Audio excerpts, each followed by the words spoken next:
Bonjour à toutes et à tous les gars, j'espère que vous allez tous très bien. Aujourd'hui on se retrouve pour une nouvelle vidéo. Aujourd'hui je suis en short depuis hier soir sur le Bitcoin. Donc pour le moment je pense qu'il pourrait retracer. C'est bien évidemment pour ça que je suis en short. Donc on ira voir bien évidemment pourquoi pourquoi je suis rentré en short. On ira voir mon entrée, ça va être très intéressant pour vous. On va vraiment rentrer dans la fractalité de tout ce qui s'est passé. Je vais également vous partager mon objectif, ma target sur ce short. Et puis on ira voir par la suite, après le Bitcoin, on ira voir le Solana, on ira voir l'Ethereum. On ira voir le FET, le Tao, le NIR et puis on finira par le ANKR qui est sur un setup très intéressant selon moi. Donc dans tous les cas, si la vidéo vous plaît, n'hésitez vraiment pas à la liker et à vous abonner si ce n'est pas déjà fait comme d'habitude. Si vous me découvrez grâce à cette vidéo, n'hésitez vraiment pas à vous abonner à la fin de la vidéo si elle vous a plu. Et puis si vous souhaitez également me rejoindre sur mes autres réseaux qui sont directement en description, vous avez mon canal, mon groupe Telegram, mon compte Instagram, mon compte Twitter, vous avez tout en description. Dans tous les cas, je vous souhaite un bon visionnage. Allez, on est parti. Donc pour rappel, on est toujours ici donc dans la supply au niveau des 68 000 $ environ. Donc voilà, c'est cette supply ici. Donc de ce low juste ici, là, si j'arrive à la tracer, voilà, de ce low ici à ce high, on a une jolie supply, on est dedans. D'accord. Donc pour moi, on devrait avoir un rebond. C'est ce que je vous avais partagé dans la dernière vidéo, ce que je vous avais expliqué, d'accord, parce que la smart money, elle doit refermer les ordres à l'achat qui sont en négatif. Donc de ce mouvement haussier que je vous ai montré, qu'on va appeler donc une supply, d'accord. Et pour ça, ça prend du temps, d'accord. Il va falloir qu'elle crée de la contrepartie. Et pour ça, ça prend du temps, ok. Donc là, on est probablement ici potentiellement, ok, sur une distribution. Donc ça, on l'avait remarqué. Et donc, on était venu ici créer une résistance qu'on était venu liquider juste ici. Ici, ce qui s'est passé avec du coup la liquidation de cette résistance, donc de cette distribution, c'est qu'on a eu une distribution fractale. Et ça, c'est très intéressant. C'est ce qui m'a permis de rentrer en short. Je vais vous montrer juste après. Donc, on aurait ici des equal lows entre ce low et ces lows juste ici. Donc ça, pour nous, c'est de la liquidité, ce qui m'a permis donc d'apporter de la confluence à mon short, tout simplement. Ce qui va être très très intéressant pour moi, ça va être cette target juste ici. Donc déjà, il faut savoir que le low protégé actuellement, si on est dans une structure environ 4 heures, tu vois, la structure environ 4 heures est bullish. Ok, on est sur des highs de plus en plus hauts et des lows de plus en plus hauts. Ok, donc on aurait un low protégé qui serait ici. Pourquoi je ne le mettrai pas ici, le low protégé? Parce que selon moi, ici, grâce à cette trendline baissière, lorsqu'on est venu au contact de cette dernière, la dump money ici a été incitée à se placer en vente. En fait, cette trendline, cette droite de tendance pour la dump money, c'est une incitation pour qu'elle se place en vente. Donc, il y a eu beaucoup d'injections d'ordre en vente ici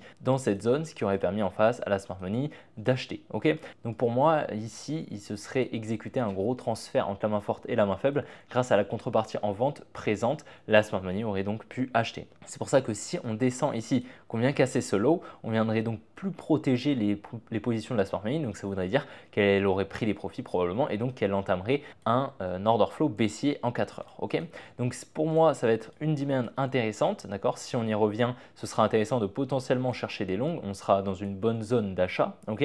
Par contre, si on redistribue et par la suite qu'on vient casser ici ce low, à ce moment-là, on passera baissier en 4 heures. Sachant que pour rappel, la tendance est toujours baissière avec un high ici aux 70 000 $. Donc la tendance en 2 jours environ, mais la tendance à plus court terme est haussière. D'accord, mais on sait que c'est la structure en lower time frame qui va exécuter la higher time frame. Donc la higher time frame est plus importante que la lower time frame. C'est pour ça que selon moi, je m'attends au minimum à un rebond, ok, et du coup je l'ai tradé même, et je m'attendrai donc à une demand, enfin un retour dans cette demand ici au niveau des 63 200. Pour moi, c'est vraiment une demand très intéressante due justement à la présence de cette trendline baissière que je t'ai partagé juste avant. Ça nous permettrait également de revenir ici dans tout ce bloc baissier juste là où la smart money aurait des ordres en vente qui seraient en négatif. D'accord, donc là elle viendrait tout simplement effectuer la mitigation, c'est-à-dire refermer ses ordres. Ok, donc on va aller un petit peu plus dans profondeur dans la fractalité de ce qui s'est passé. Donc c'est surtout ici donc le uptrust de la distribution. Le uptrust, c'est quoi? C'est la liquidation d'une distribution. Là en l'occurrence, c'est une distribution avec une création de liquidité grâce à une résistance. Donc cette résistance a permis à inciter la dump money à se placer. Et donc ici, on a eu dans la fractalité un transfert main forte, main faible. Donc on a eu une distribution fractale avec donc un buying climax, un automatic rally, un ST puis un uptrust. Là où juste avant, dans la plus grande distribution, on était venu créer une création de liquidité avec une résistance. Là, c'est plutôt avec une trendline, tu vois. Donc là, en fait, en cassant ici la trendline, on a incité la dump money à se placer. Du coup, moi, je vais te montrer mon entrée juste après. Mais du coup, je suis rentré là-dedans avec un SL tout petit, ok. Donc ça, c'est vraiment l'avantage que j'ai eu, c'est de rentrer avec un tout petit stop loss. On avait ici cette trendline baissière, tu vois, qui me faisait de l'œil. Pour moi, voilà, il était vraiment vraiment important qu'on aille la liquider et c'est chose faite. Tu vois, on est venu passer au-dessus, on a incité ici la Money à se placer à l'achat, ce qui a permis en face à la Smart Money de vendre et donc potentiellement que voilà, ce high ici serait protégé et je m'attendrais à présent à un mouvement baissier. En plus de ça, à plus court terme, qu'est-ce qu'on est en train de faire? On est en train de créer un support juste là. Donc pour moi, il y a vraiment beaucoup de probabilités qu'on vienne au minimum chercher ce low. Ok, enfin tous ces lows ici là au niveau des 68 000 $. Ok, donc après on a une demand ici qui n'a pas été mitigated à plus court terme. Donc ça c'est la demand des 67 400. Donc ce serait pour moi ma prochaine target. Là qu'est-ce qu'on est en train de faire? On est je crois en train de faire une trendline. Voilà, donc c'est plutôt intéressant, c'est de la liquidité pour nous et donc je pense que le billet est actuellement assez confluent. Si je te montre un petit peu mon trade, donc voilà, je vais te mettre donc tu as les phases de week off juste ici. Donc comme je t'ai dit avec le Buy Climax Automatic Rally, le ST et le Uptrust, tu vois on vient créer cette trendline résistance comme tu veux. En tous les cas, il faut vraiment que tu vois cette création de liquidité et donc on a le Uptrust, la liquidation. Moi je suis rentré dans la fractalité, tu vois, avec un stop loss juste ici dans une supply. Je vais te montrer, mais vraiment voilà, l'entrée est magnifique juste là. Voilà, tu vois, on avait ici un mouvement haussier, tac, ce mouvement haussier, j'ai mis mon stop loss juste au-dessus de ce high, on est revenu dedans, boum, on a effectué la mitigation et ensuite on est venu effectuer le biais, exécuter le biais tout simplement. Donc ce qui est très important à comprendre, c'est que moi à présent je suis en risque free, c'est-à-dire que mon stop loss a été déplacé, c'est ce qu'on va appeler donc un trailing stop, c'est un stop loss suiveur, ok. Le stop loss suiveur, on le place de manière pertinente. Là en l'occurrence je l'ai mis ici parce que j'aimerais le mettre en positif et que je pense que bientôt je vais le déplacer ici. Je pense que ce sera assez pertinent, probablement dans la soirée. Ok, je te tiendrai probablement au courant sur le canal Telegram si tu veux le rejoindre, c'est gratuit. Donc pour le moment, je suis quand même sur une très jolie performance et j'aimerais bien du coup qu'on aille chercher, comme je t'ai montré, la demand un petit peu plus basse, ce serait celle-ci. Et je vais très vite essayer de sécuriser des gains parce que là, comme tu le vois, je suis déjà à 8 R, tu vois, à 8 R sur ce trade. Donc magnifique trade pour le moment, belle exécution, un petit peu lente. L'exécution est plutôt lente, tu vois, on est plutôt lent pour le moment, mais je m'attendrai à potentiellement de la volatilité là lorsqu'on va venir récupérer ici ces lows juste ici. Je pense qu'on pourrait avoir un petit peu de volatilité sur le Bitcoin. On va surveiller ça bien évidemment. Pour le moment, on va dire que je suis un petit peu biaisé bien sûr, hein, d'accord, mais bon, j'essaye de rester le plus objectif sur l'analyse, d'accord.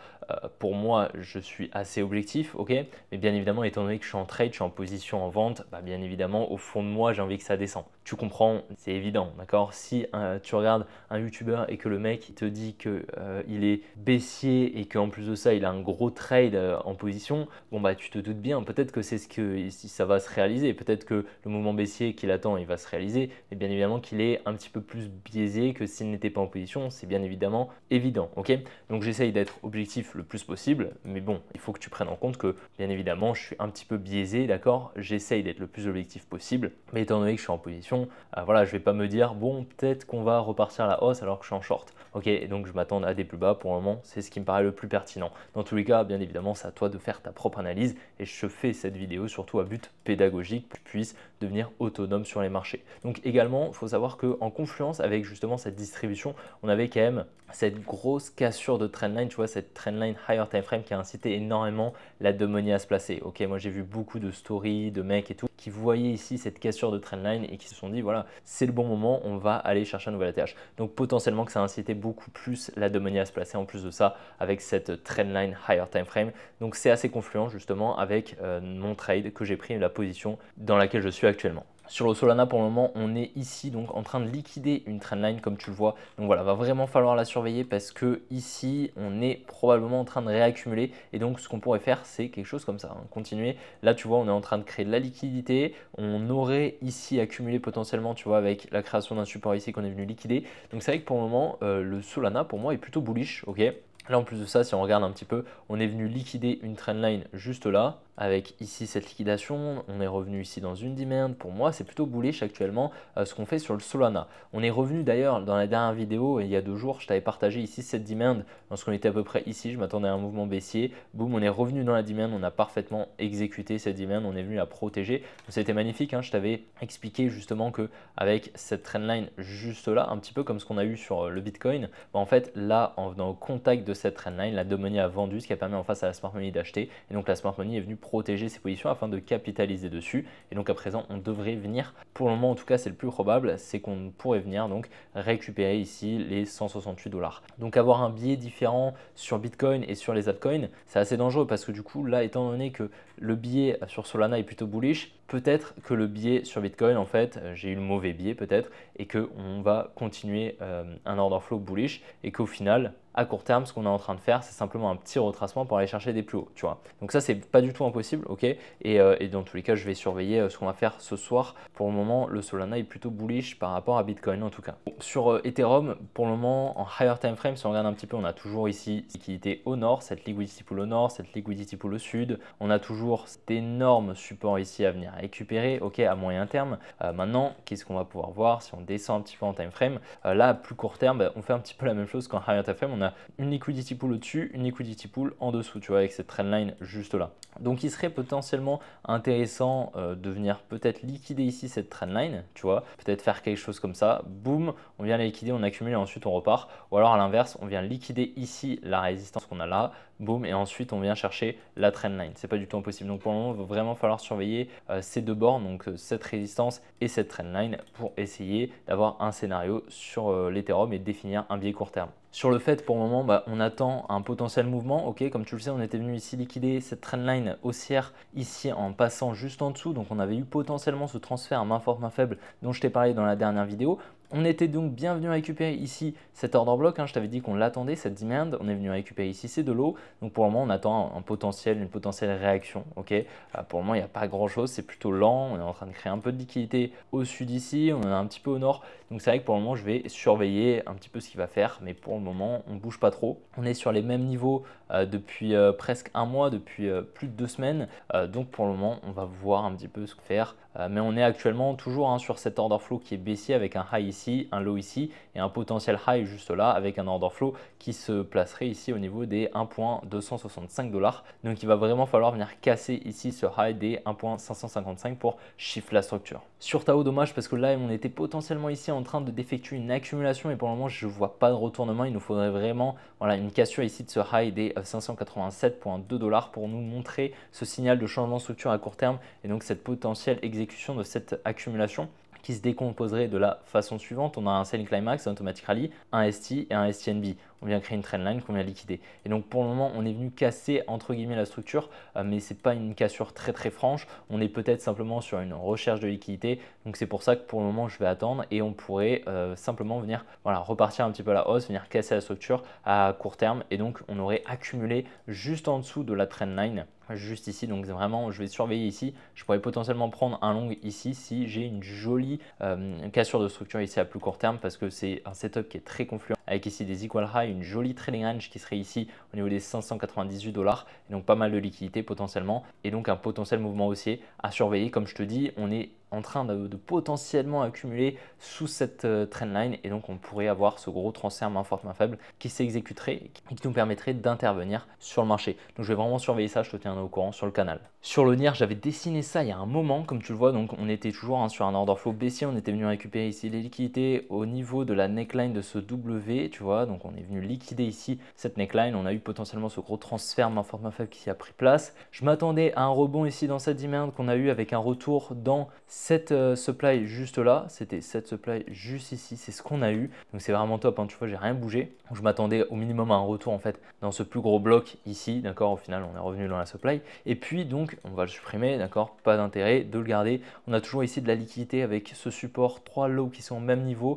On est en train de créer ici, comme tu le vois, une trendline juste là, donc ça pareil, c'est quoi? C'est de la liquidité. Pour moi ici, on a un peu de liquidité avec cette trendline ici à court terme, d'accord, à plus court terme. Pour le moment, je m'attendrai à moyen terme, on va dire, à la liquidation de tout ce qu'on a au sud. Ok, je pense qu'on va venir récupérer ici ce support. Ça peut se faire de cette manière, une petite liquidation. On vient chercher peut-être quelques highs ici, ensuite on va récupérer ce support pour récupérer les liquidités tout simplement. Si on regarde un petit peu ce qui se passe en higher time frame, on a toujours des lows juste ici, donc un gros support qui a été créé. Est-ce qu'on va venir le chercher? Pas forcément. Pourquoi? Parce qu'on était venu récupérer ici cette grosse trendline qui avait potentiellement permis ici à la smart money de se placer grâce à la contrepartie présente à la cassure de la trendline haussière. Donc c'est pour ça on a quand même ce support, il faut le prendre en compte, mais on va le surveiller bien sûr, d'accord, ça perd des probabilités justement d'exécution d'un gros mouvement haussier à moyen long terme, ok.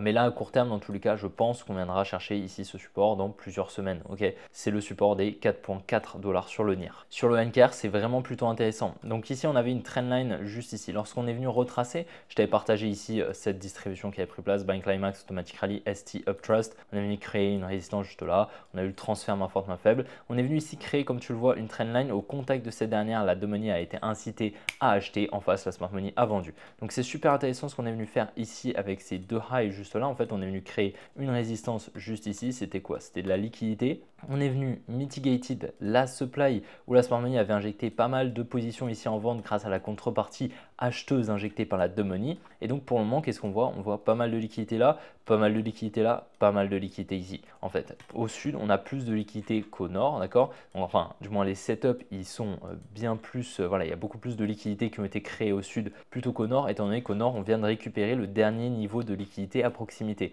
Donc pour moi, actuellement, étant donné qu'on est venu liquider cette résistance, on est revenu en même temps dans la demand, enfin dans la supply, pardon. Pour moi, je m'attendrais à la cassure de la structure à court terme, qu'on vienne récupérer ici ce low des 0,027. Tu vois, tu as le prix juste à droite, tac, qu'on fasse quelque chose comme ça et qu'on entame un nouveau plus bas.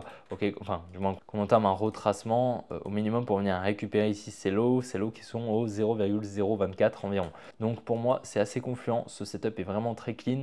On pourrait le voir un petit peu comme l'inverse d'un triangle de compression. Enfin, je sais pas trop comment appeler ceci. Personnellement, je ne les trade pas du tout, mais du coup, c'est très intéressant lorsqu'on a ce setup chart qu'on vient liquider une borne pour par la suite potentiellement donc aller récupérer l'autre borne. Là, en l'occurrence, ce serait la trendline de ce triangle. Donc voilà, ça arrive très souvent qu'on fasse ce genre de setup. En tout cas, c'est plutôt confiant. On aurait eu ici un gros transfert main forte, main faible et ce qu'on pourrait appeler une redistribution. Et donc voilà les gars, j'espère que la vidéo vous aura plu. Si c'est le cas, n'hésitez vraiment pas à la liker, à vous abonner si ce n'est pas déjà fait. N'oubliez pas de me rejoindre sur mes autres réseaux qui sont directement en description, le canal, le groupe Telegram, mon compte Instagram, mon compte Twitter, vous avez tout en description. N'oubliez pas, je vous tiendrai au courant par rapport au management de mon stop loss sur mon trade, d'accord? Dans tous les cas, je vais sécuriser des gains, d'accord, en déplaçant mon stop loss sur des niveaux pertinents. Mais je pense qu'il y a pas mal de probabilités quand même que le Bitcoin aille un petit peu plus loin, un petit peu plus profondément et donc mettre un petit peu plus en positif mon trade. Dans tous les cas, je vous tiendrai au courant sur le canal Telegram et demain dans la prochaine vidéo. Pense à t'abonner si la vidéo t'a plu et on se retrouvera demain pour une prochaine vidéo comme d'habitude. Allez, ciao les gars!